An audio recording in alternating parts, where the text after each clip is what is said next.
दोस्तों, आप सबका मेरे चैनल रोचक कहानियों पर स्वागत है।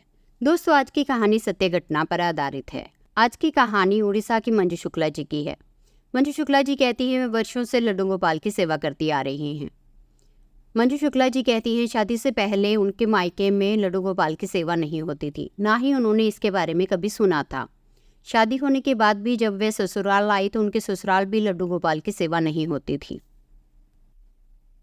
पर मेरे पड़ोस में एक आंटी लड्डू गोपाल की सेवा करती थी। जब भी वे हमारे घर पर तीज त्योहार पर आती तो अपने साथ लड्डू गोपाल को साथ लेकर आती।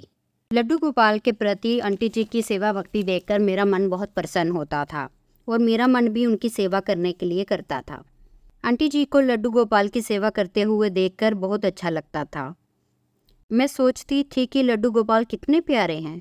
काश मेरे घर पर भी लड्डू गोपाल होते और मैं भी उनकी सेवा करती। ये बात मैंने अपनी सासू माँ को बताई। सासू माँ मेरी बात सुनकर बहुत खुश होती हैं और बोलती हैं, बहू, बहुत पहले से मैं लड्डू गोपाल की सेवा करना चाहती थी और उनको अपने घर भी लाना चाहती थी, पर पता नहीं क्यों हर बार कोई ना कोई बाधा आ जाती थी। पर अब जब तुम लड्डू गोपाल को अपने घर लाना चाहती हो तो ठीक है, हम ज़रूर उनको अपने घर लाएंगे और हम दोनों मिलकर उनकी सेवा करेंगे। कुछ महीनों बाद जन्माष्टमी का त्यौहार था और जन्माष्टमी के त्यौहार पर हम लड्डू गोपाल को अपने घर पर लाते हैं। लड्डू गोपाल के आ जाने से जैसे हमारे घर में खुशियाँ आ जाती हैं। हमारे घर पर सभी लड्डू गोपाल को बहुत प्यार करते थे। मैं और मेरी सासू माँ मिलकर लड्डू गोपाल की सेवा करती थी। मेरी सासू माँ लड्डू गोपाल के लिए प्यारी प्यारी पोशाक बनाती थी। लड्डू गोपाल के हमारे घर आने के बाद दिन दुगनी और रात चौगुनी तरक्की होने लगी। मेरे पति का व्यापार कई गुना बढ़ गया। मेरी ननंद की शादी अच्छे घर पर हो गई और मुझे एक पुत्र हुआ। हमारा जीवन हंसी खुशी बीतने लगा। पर हमारे जीवन में एक ऐसा समय आया जब मेरी ननंद के घर पर शादी थी। हम सबको उनके घर पर जाना था। इससे पहले आज तक हमने कभी भी लड्डू गोपाल को अकेले नहीं छोड़ा था। हम कहीं भी जाते तो लड्डू गोपाल को अपने साथ लेकर जाते। पर शादी के माहौल पर भीड़ भाड़ होती और हम लड्डू गोपाल की सेवा अच्छे से ना कर पाते और मेरी ननंद की ससुराल में नॉनवेज बनता था। वहाँ मुझे लड्डू गोपाल को अपने साथ लेकर जाना अच्छा नहीं लगा। इससे अच्छा है कि हम कुछ दिन के लिए लड्डू गोपाल को किसी को दे देते हैं और शादी से आने के बाद अपने घर वापस ले आएंगे। उस समय हमें अपने पड़ोस में रहने वाली आंटी जी की याद आई, जिसके घर में लड्डू गोपाल की सेवा होती थी और जिन्हें देखकर मैंने लड्डू गोपाल की सेवा ली थी। पर आंटी जी के घर पर जाने पर पता चलता है कि वे अपने मायके गए हुए हैं। हम लोग बहुत परेशान हो जाते हैं कि अब लड्डू गोपाल की सेवा कौन करेगा। हम ये बात कर ही रहे थे कि पड़ोस की सुनैना आंटी हमारे घर आती हैं। हमारी बात सुनकर आंटी कहती है, इसमें परेशान होने की क्या बात है, मैं हूँ ना, मैं कर लूँगी आपकी लड्डू गोपाल की सेवा। आप लोग निश्चित होकर शादी में जाएं। सुनैना आंटी की बात सुनकर हम लोग बहुत खुश होते हैं। आंटी कहती है, भले ही कुछ दिन के लिए ही सही, मुझे भी ये लड्डू गोपाल की सेवा करने का मौका मिलेगा। ये मेरे लिए बहुत सौभाग्य की बात है। मेरी सासू माँ लड्डू गोपाल से जुड़ी सारी बातें आंटी जी को समझा देती हैं।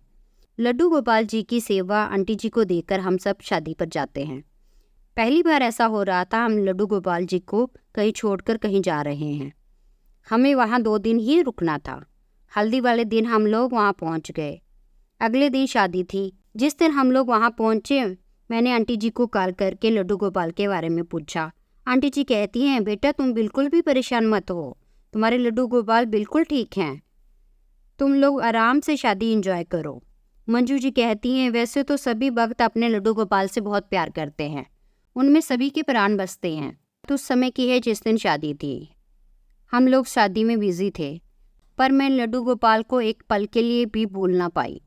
मैंने आंटी जी को कॉल किया पर आंटी जी ने कॉल पिक नहीं की। मैंने सोचा आंटी बिजी होंगी इसलिए मेरा कॉल नहीं उठाया होगा और बार बार कॉल करके परेशान करना मुझे अच्छा नहीं लगा। और आंटी जी भी क्या सोचेंगी, 2 दिन के लिए बाहर गई है, उसमें भी बार बार कॉल करके मुझे पूछ रही है। क्या मंजू को मुझ पर भरोसा नहीं है कि मैं लड्डू गोपाल की सेवा अच्छे से कर पाऊंगी? वैसे भी कल हम सबने घर चले जाना है। सब अपने काम में बिजी थे।